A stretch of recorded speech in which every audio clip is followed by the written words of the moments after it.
Oke, Assalamualaikum warahmatullahi wabarakatuh. Kali ini kita akan masuk ke bab yang berikutnya, yaitu bab 3, yaitu bentuk aljabar. Oke, kali ini kita harus mengenal terlebih dahulu tentang bentuk aljabar. Karena ini adalah hal baru buat kalian. Sebelumnya pasti kalian belum pernah mengetahui bahwa sebenarnya kalian sudah sering bertemu dengan aljabar. Seperti itu. Nah, sekarang saya mulai dari tujuan pembelajaran yang akan kita capai setelah kita mempelajari materi ini. Yang pertama adalah kalian dapat menentukan unsur pada aljabar. Yang kedua, kalian dapat menganalisa suku sejenis dan suku tidak sejenis. Kenapa kita harus bisa mengenal terlebih dahulu bentuk aljabar? Karena nantinya ini akan kita pergunakan terus-menerus sampai nanti kita dewasa nanti, ya. Oke, sekarang saya mulai tentang pengertian dari bentuk aljabar itu sendiri.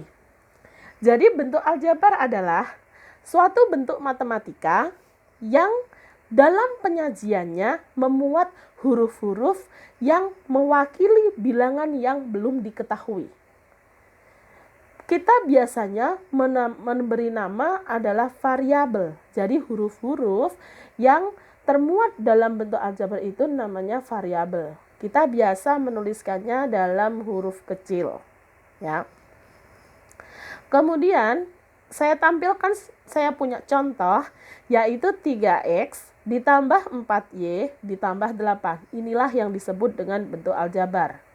Nah, bentuk aljabar sendiri memiliki unsur-unsur yang menyusunnya. Dari 3x, 4y, dan 8, masing-masing satu kesatuan ini adalah suku. Jadi 3x adalah suku, 4y adalah suku, 8 juga suku. Kemudian, suku ini tadi masih terpecah menjadi beberapa unsur. Untuk 3x sendiri, maka 3 adalah koefisien. Sedangkan x adalah variabel. Kemudian 4y sama, 4 adalah koefisien, y adalah variabel. Sedangkan 8 ini adalah konstanta. Kenapa ini bukan disebut koefisien? Karena koefisien itu letaknya harus saling berdampingan dengan variabel. Kalau dia berupa angka yang berdiri sendiri, artinya dia adalah angka yang tidak akan pernah berubah nilainya. Sehingga dia disebut dengan konstanta atau nama lainnya adalah ketetapan. Berikutnya saya punya contoh aljabar yang lain. Contohnya adalah seperti ini, agak panjang sedikit. 3x kuadrat ditambah 2y pangkat 3 dikurangi 6x ditambah 5y dikurangi 4y pangkat 3 ditambah 2x dikurangi 9. Nah, sekarang untuk x, y, x lagi, y lagi, jadi ada dua variabel di sini. Jadi yang huruf-huruf itu adalah variabel. Kemudian angka-angka yang berdampingan dengan variabel disebut dengan koefisien. Kemudian angka yang berdiri sendiri disebut dengan konstanta. Dan angka-angka yang letaknya di atas variabel disebut dengan pangkat. Sedangkan satu kesatuan itu sama kita sebut dengan suku. Nah, coba kita sebutkan koefisien, variabel, suku, dan konstanta pada bentuk aljabar ini. Cara penyebutannya untuk variabel adalah x dan y. Cukup kita sebutkan seperti itu. Kemudian untuk koefisien adalah 3, 2, negatif 6, 5, negatif 4, dan 2. Kenapa kok itu negatif 6? Itu kan dikurangi 6. Ya, jadi perlu kalian ingat bahwa tanda pengurangan dengan tanda negatif pada suatu bilangan hampir tidak ada bedanya. Ketika kita membacanya secara utuh bentuk aljabar tersebut, maka kita bacanya menjadi dikurangi 6x. Tapi kalau kita membacanya dia berdasarkan suku atau koefisiennya saja, kita hanya mencakup satu nilainya saja, maka kita baca tanda pengurangan itu menjadi tanda negatif pada angka berikutnya. Sehingga yang tadinya adalah dikurangi 6x, maka kita sebut suku itu adalah suku negatif 6x. Koefisiennya adalah negatif 6. Seperti itu. Kemudian untuk konstanta juga sama, kita bacanya jadi negatif 9. Karena itu memang bilangannya negatif 9. Karena bentuk dikurangi 9 itu sebenarnya ditambah negatif 9. Tapi karena tanda ditambah bertemu dengan tanda negatif, maka tanda ditambahnya melebur. Jadinya dikurangi 9. Ya, hanya dipermudah seperti itu saja. Ya. Kemudian, manakah yang termasuk suku sejenis? Kenapa kita harus membedakan suku sejenis dan suku tidak sejenis? Karena ini nanti akan berlaku untuk penjumlahan dan pengurangan pada bentuk aljabar. Jadi perlu diketahui bahwa suku sejenis adalah suku yang memiliki variabel yang sama dan pangkat pada variabelnya juga sama. Ya, jadi perlu diingat lagi, saya ulang. Suku yang sejenis adalah suku yang memiliki variabel yang sama dan pangkat yang sama. Pangkat pada variabelnya yang sama. Seperti itu.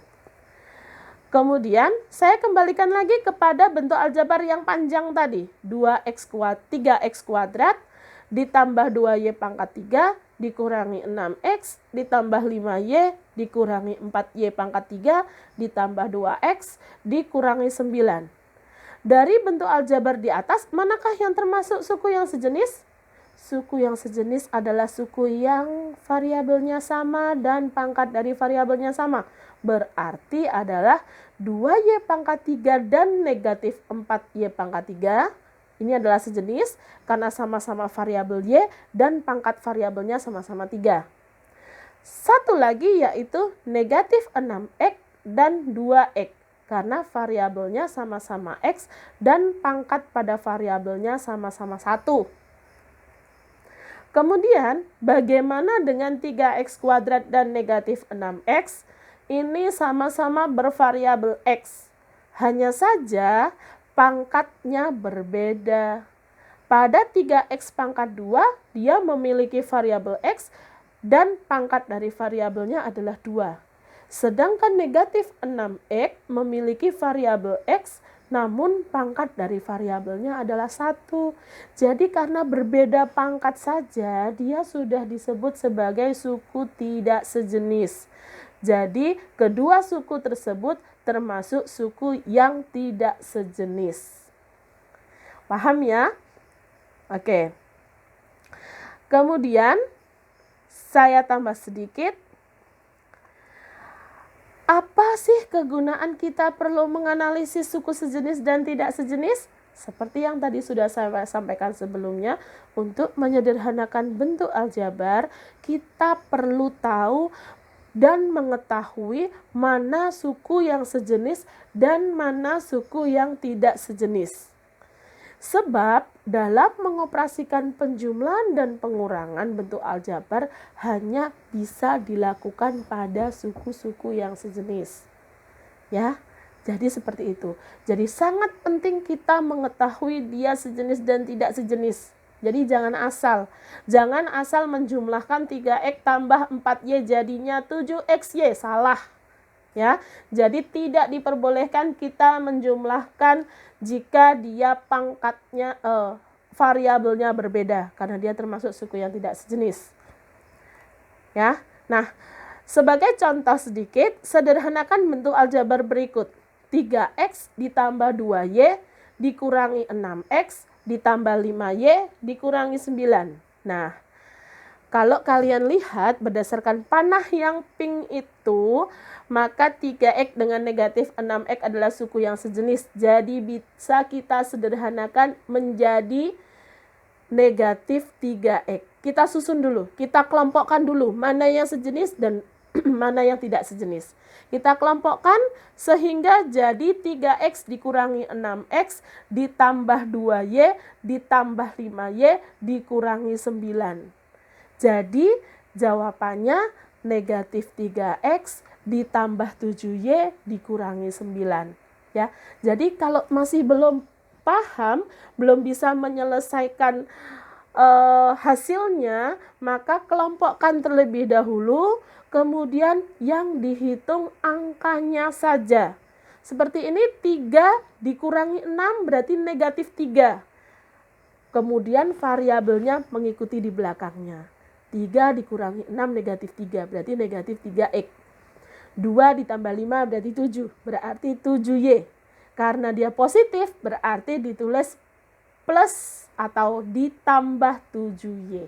Kemudian yang terakhir, karena konstantanya tidak punya teman, tidak punya suku yang sejenis dengan dirinya, maka dia diikutkan di belakang sendiri, tidak usah dijumlahkan dengan yang lainnya.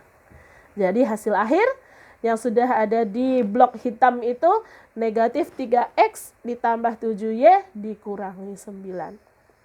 Oke, untuk pertemuan yang kali ini mengenal tentang bentuk aljabar, kalian juga pasti sudah mengenal bentuk aljabar, kalian sudah pasti bisa menganalisis mana yang sejenis, mana yang tidak sejenis.